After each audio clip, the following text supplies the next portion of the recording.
Okay, so welcome to video number 7, and let's organize your ideas. So now that you know how to implement the brainstorm splatter method, it's time to dig deeper.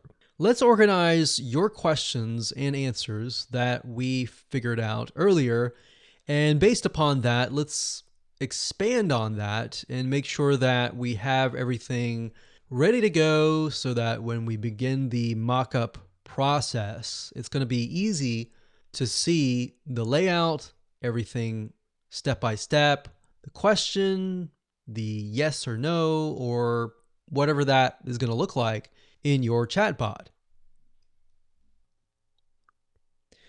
Okay, so we're going to start off where we left off in the previous video, which was pretty much a very scattered mind map. Now, as I stated earlier on, we are going to organize it so that it makes sense. Now, keep in mind that the video after this will talk about how to set things up via a mock-up, and a mock-up will be slightly different. It will allow us to actually see and preview what it looks like as a real chatbot. So there are programs out there like Bot Mockup that will allow you to set up your questions so that you can see what the users see. And based on that, you can tweak things around.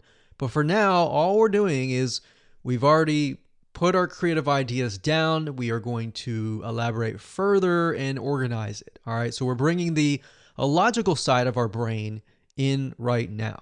All right. So just to recap, remember, figuring out the end result is crucial. And when you have that, that allows you to begin to brainstorm ideas. All right, so the first question should probably not be, have you purchased from us before?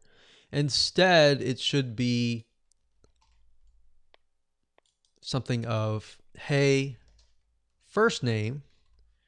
And fortunately with Facebook, they do have placeholders, so you can insert the first name to customize it. And customizing it and making it more personable is very, very important, because you never want people to feel like they're a robot or you are a robot, even though you are.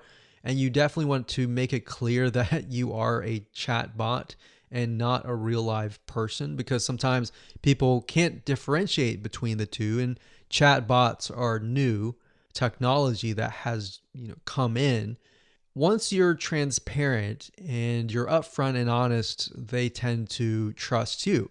So we can say, hey, first name, how would you like to XYZ? Now, XYZ depends on your end result, and that's why you need to know your end result. But in this case, if we are teaching people about scuba diving, you could say, how would you like to learn how to improve your scuba diving? Now, bear in mind that you don't want to have too many words because there's only a limited amount of space. So if you can squeeze this down further, then great. The shorter, the more concise, the more straightforward, the better. So how would you like to learn how to improve your scuba diving? And we would assume that they're going to say yes.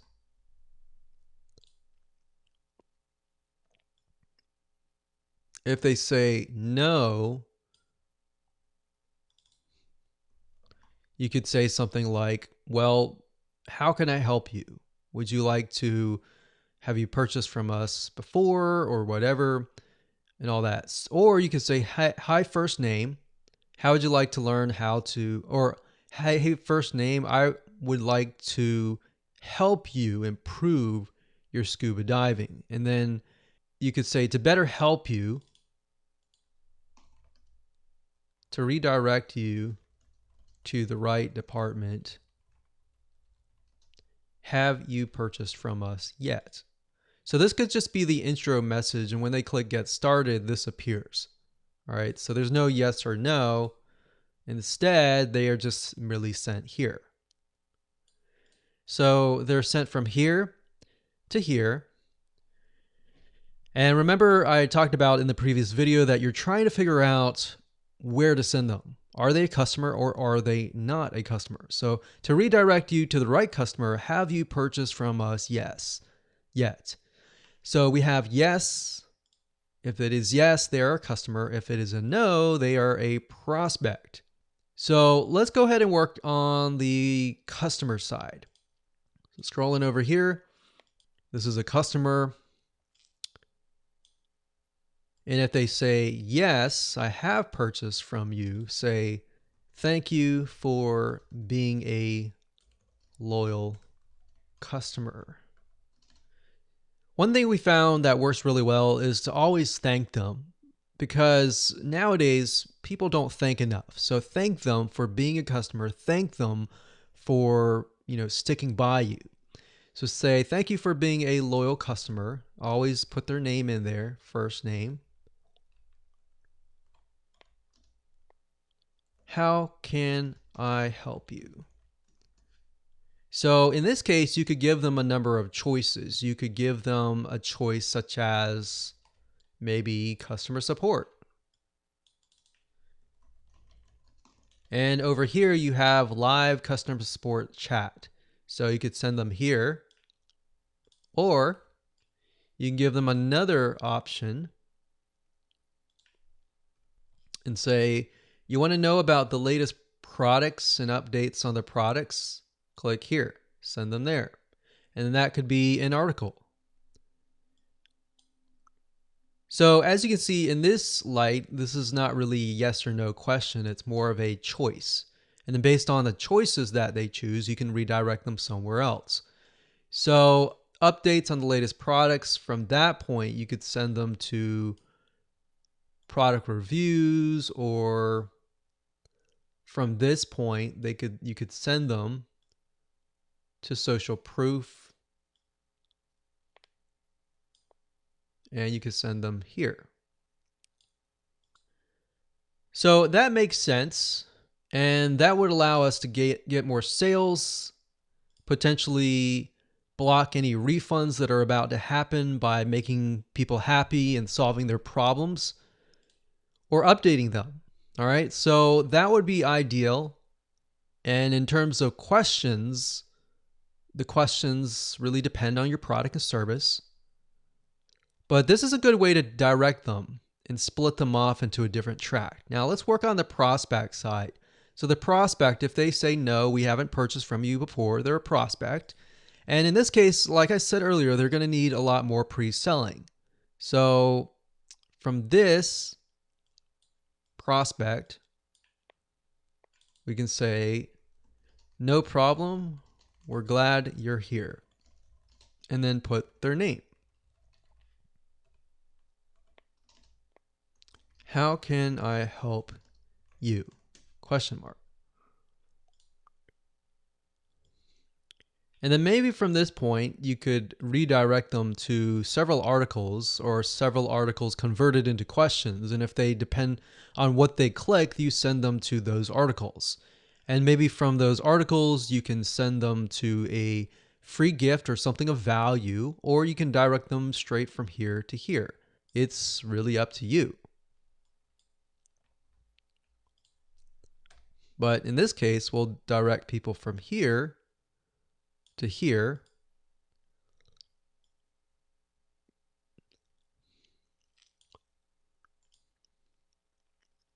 And maybe from here, we could direct them to a special deal or a discount.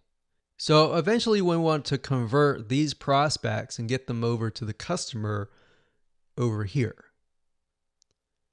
And because they are prospects, they're going to need a little bit more pre-selling, and of course they're going to need social proof.